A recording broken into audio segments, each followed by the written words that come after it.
Currently, I approach student engagement by choosing topics or themes I know students are interested in. For example, when doing shared reading, I choose books I know students like to read, such as the Piggy and Gerald series or the Fly Guy book series. Also, by adding topics of high interest into math word problems, for example, Beyblades, and using the students' names in those word problems, and also by choosing units that I think my students will be interested in, and units I think they would think are fun. For example, right now we're working on lab reports where students get to do experiments with ramps and toy cars. I also approach engagement by using partner work, especially in writing and in math, and also by doing some group work like book clubs and reading.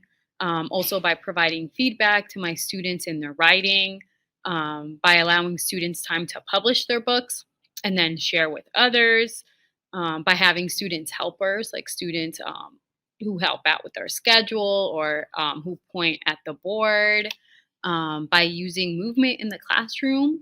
Um, and also by letting students ask questions that they are curious about and allowing time for us to discuss it as a class, and or to search for videos or books that may answer these students questions.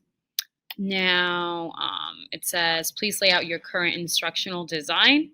What happens when and how? So my current instructional design follows the mini lesson structure. This is especially true in teaching reading and writing.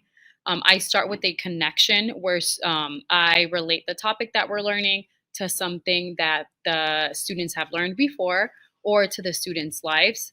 Then I state the teaching point, which is what we're going to be learning, followed by a teacher model. Then a student practice, quick student practice, either as a group or with partners. And then lastly, I remind students of what we're working on and then set them off to work on their own. And then the independent work time is about 20 minutes, 20 to 30 minutes. And then at the end, we get together again, and then students are able to share with the class or with a partner what they did, what they worked on, or any insights on their reading. And then my math instructional design is very similar, except for math. Students definitely get a lot more partner time. So, where do I struggle the most in this area, and what feels vulnerable about working on it? So, as stated previously, I struggle with engagement of all students. This includes during their mini lesson time and then also during partner work or independent work time. And I am afraid I have fallen into the hierarchy of power where I distribute content to the students with the lecture style of information. This is distribution of information. This is especially true during, like, yeah, reading and writing mini lessons. Um, and so I'm just wondering, how do I shift this style of teaching so that we can build knowledge together? Um, and I guess we do some of this work in writing when we analyze like student work samples and determine what components these different work samples include and create like a goal. But like, is that enough? I know, like, how do I incorporate it into other aspects? Um, Also, how do I get students to converse with each other at least 75% of the time, especially in reading and writing? So I feel like vulnerable in being open to changing my structure of thinking, okay, well, I still want students to be writing and reading independently, but I also want them to be conversing. So how do I do that? Um, and I feel vulnerable in knowing that I don't have the answers to all these questions and that it will require time, planning, and revision. Hi, this is Lauren. I am a grade 7 English language arts teacher at CMB, and I'm also the Indigenous support teacher here. The simple rule that I have chosen to focus on is simple rule number 1: talk less and smile more. This concept really captured my attention because of the two-part reminder in this simple rule. The opportunity to talk less offers more opportunity to stop and have some deeper listening moments with students. And then the reminder to smile more, of the importance of our body language when interacting with students. I found it powerful, the reminder that with body language, the quote from page 110, that the concept of smiling more, that here we turn to the power of nonverbal communication to foster or shatter a child's experience of belonging. So to me, that's really powerful. And just looking back at page 72, with Robert Moravian's nonverbal communication research, sharing that in any exchange, emotional exchange, 38% of meaning is conveyed through tone, 55% of meaning is conveyed through body language, and only 7% through words. So I have found in the past that I don't have a lot of built in time, not a lot of opportunity in class time to have those deep listening moments with students. So for the past 3 or 4 weeks, I have intentionally had silent reading and silent work moments for about 15 minutes at the beginning of every class with students. And this has given me the opportunity to go and check in with my students at the margins and listen to them about how they are, whether that is just through their nonverbal communication and their body language when I approach them, and also through their words. And I've been able to have really wonderful opportunities to listen to my students share what's going on, whether it's after the weekend or about what we're working on in class. And truthfully, I've learned a lot about their interests too. So that has been really meaningful time. I think the most the struggle that I have with this, a little bit of a place where I feel vulnerable, is that I still have that feeling that we need to be productive every moment of class. And so sometimes when we're committing about 15 minutes to independent silent activity, and say we have, like we have now, is a larger writing assignment with a deadline. And I'm like, okay, we could be using this opportunity a little bit more effectively for productivity. And so I think just a bit of a stretch for me is changing that routine of not providing instruction right away at the very start of class, and letting students have that voice of and choice of what they're going to be doing, and letting go of it's okay if they're not necessarily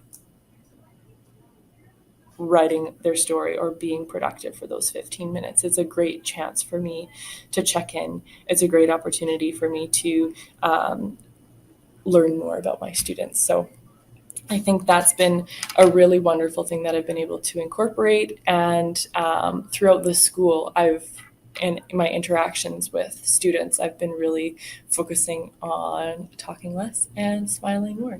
So thank you, everyone. And I look forward to hearing everybody else's entries.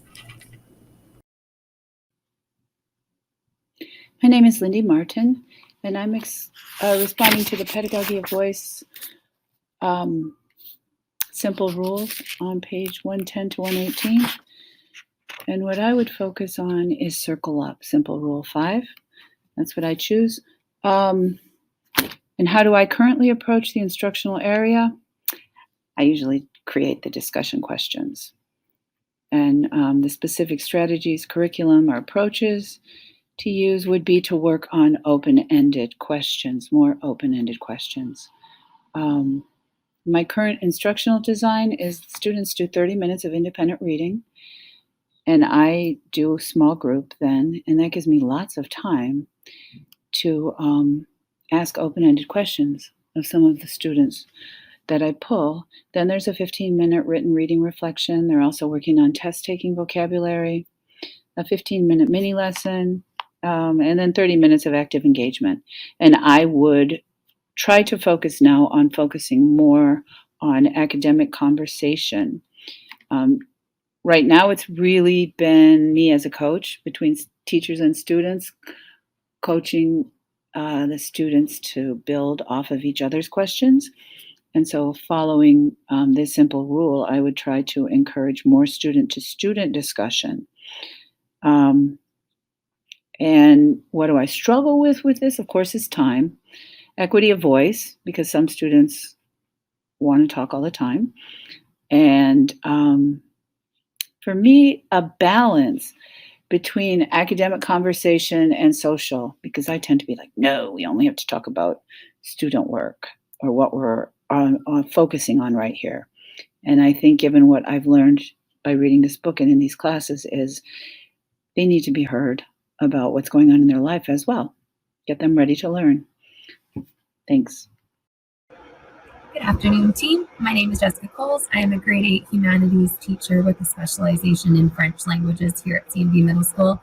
And what's incredibly important to me in my classroom is authentic, honest connections and conversations with students, as well as student engagement. Student engagement and connection is incredibly important to me.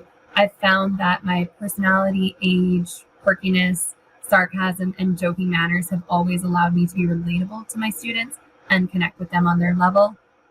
But I know I will not always have that on my side, especially age. So I'm always looking for ways to embed certain practices in my classroom that will hopefully always keep me on track, but also have me circling back to what's really important. A guiding quote for me will always be, "You belong here, just as everyone around you belongs here. I want to see your face and hear your voice." All this being said, the principle I'm really digging into is simple rule number 5, the circle up, and then how it fits in my classroom, especially in FlexWalk.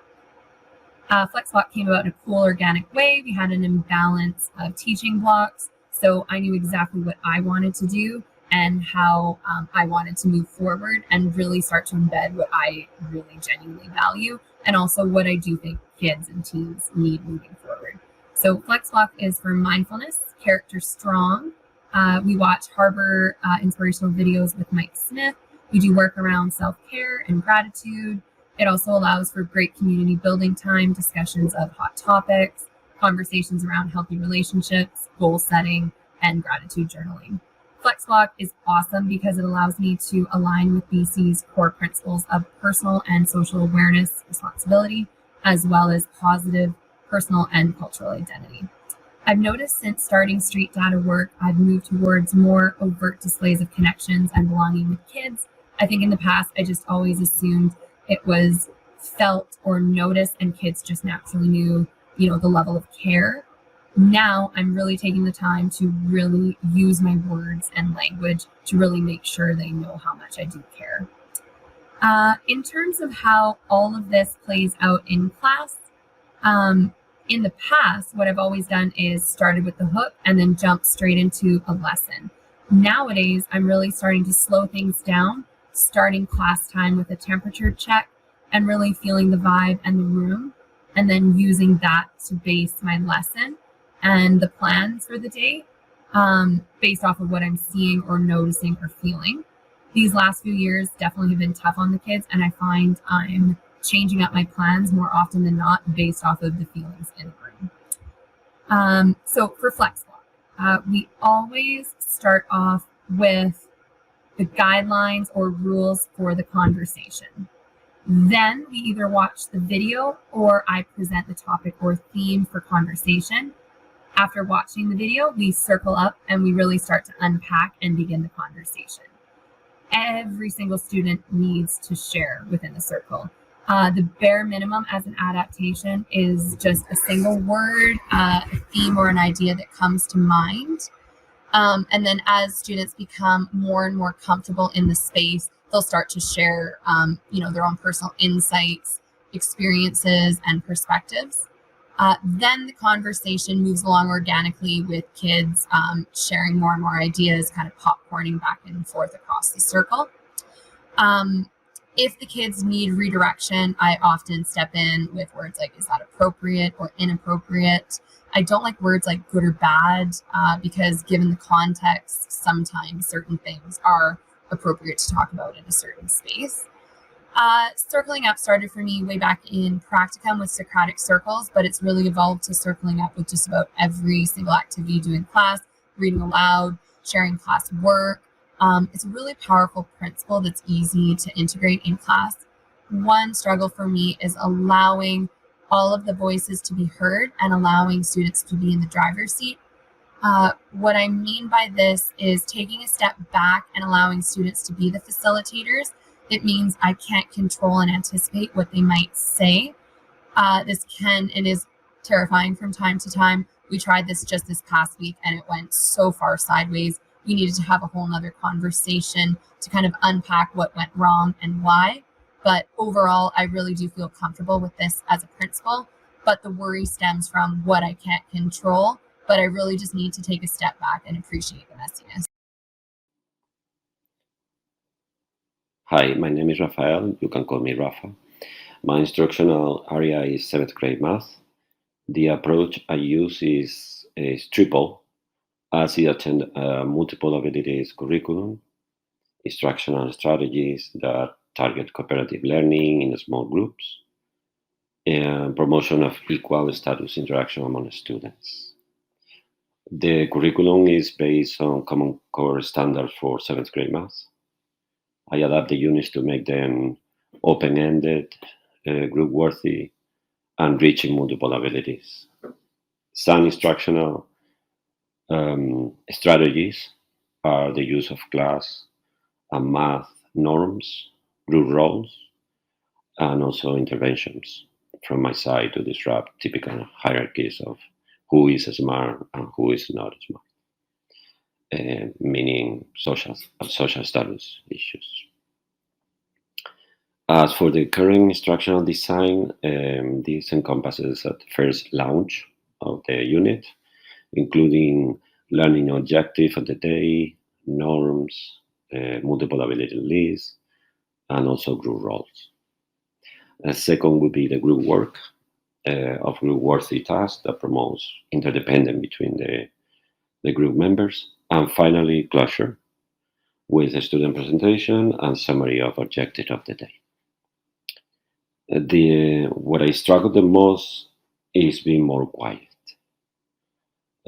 ask more good questions, and spending not so much time with the same groups. I also struggle closing the unit, selecting and sequencing students' work. So as for page 108 of the book, out of the 6 simple rules that guide the pedagogy of voice, I would for sure take the first one, talk less, and smile more. Thank you. Hey, it's Amanda from Drama grade 6 and 8. The simple rule I'm going to be talking about is ritualize reflection and revision. Particularly the paragraph that jumped out at me was that an important characteristic of schools when the unadaptive pedagogy is a learning environment where teachers are aware of what students are thinking. And I am hyper aware that no learning can be done in the drama room until students are feeling safe and they're able to take a risk. The curriculum in drama in BC actually says I can take a creative risk to express my feelings and my imagination. And students don't feel like they can even start to take that risk without everyone being on the same page. So one of the first lessons that we do is we talk about our BRAVE space. And BRAVE is the acronym that we use on the board. B is for our behavior, our relationships, our attitudes of try, our individual values, and our environment of safety, like our emotional safety. And we go through what that looks like. We do mini skits around that about how we can include others in relationship building, how we can lift each other up, and how we can all really be brave in this space so that we can get some purposeful work done and achieve some of those overall curricular goals. I will share sometimes literature, like with my grade 8s. I just finished reading them The Day That You Begin. I've got my sticky notes all over it. But the passage from this one is that every friend has something a little like you and something else so fabulously not quite like you at all. Establishing an understanding as a teacher that the curriculum does not move forward until everyone is learning at the same pace or is feeling the same emotional safety in this space. So I really do love simple rule number 3. Revision of that, always dialing it back, giving each other positive feedback. The kids do 2 stars and a wish, and they really sandwich feedback for each other during performances. What went well, what I wish you would include for next time, when we try to start that feedback with I wish, so that it doesn't come across like you should have done and they're not hard on each other. That doesn't build each other up in this space. So kiddos will say, I really wish that you would make more eye contact with the audience so that we'd be engaged. Or I wish that your voice was a little bit louder so I could hear you. But I really liked how you tried and you had some good ideas in your skit. Those types of things I try to coach the kids to use in this space. Where I could work a little bit is carving out the time for some one-on-one conferencing. This is a really busy space in here. There are no desks. It's almost like being in a PE classroom. We are moving around all the time. And I would love to have some one-on-one reflection time where I could sit down with the kids and check in a little bit more. I do gauge where they're at based on their level of comfort and their emotional kind of engagement in this space. But really having some more time for some of those one-on-one conferences would mean a lot to me too. Hi friends, Sarah here, grade 6 social studies and English teacher, and I am focusing on simple rule number 4, making learning public. When reading this section of the text, I fell into my, I do that, do I kind of pattern or reaction. And I think what I'm realizing about this reaction is that I do part of it. So I currently teach English using the workshop model and am experimenting with an experiential social studies unit. In both courses, students decide how they'd like to present their learning. In social studies, we're experimenting with a choose your own competency response. We do co-created rubrics and student portfolios and always the option to revise and redeem. And going back to the do I'm going to refer to my favorite quote in the book, Bright and Early, on page 4. What is the purpose of education anyway? Do we teach simply to reproduce reality, or will we teach and lead to transform it? And as I read that, I hear the echo of Dr. J's voice, no idea is too far out there. And I was super sparked by chapter 8, reimagining with a mindset of creativity. The suggestions for power sharing just lit the fire under me, specifically on page 188, student-informed curriculum. So this year, I think I'm going to do that in the form of an exit ticket after each unit, centered on the concept of inquiry with versus inquiry for that was mentioned back on page 89. So inquiry with those at the margins and all of my students to co-create, co-imagine what school could be. So I will experiment with that and get back to you. Stay tuned.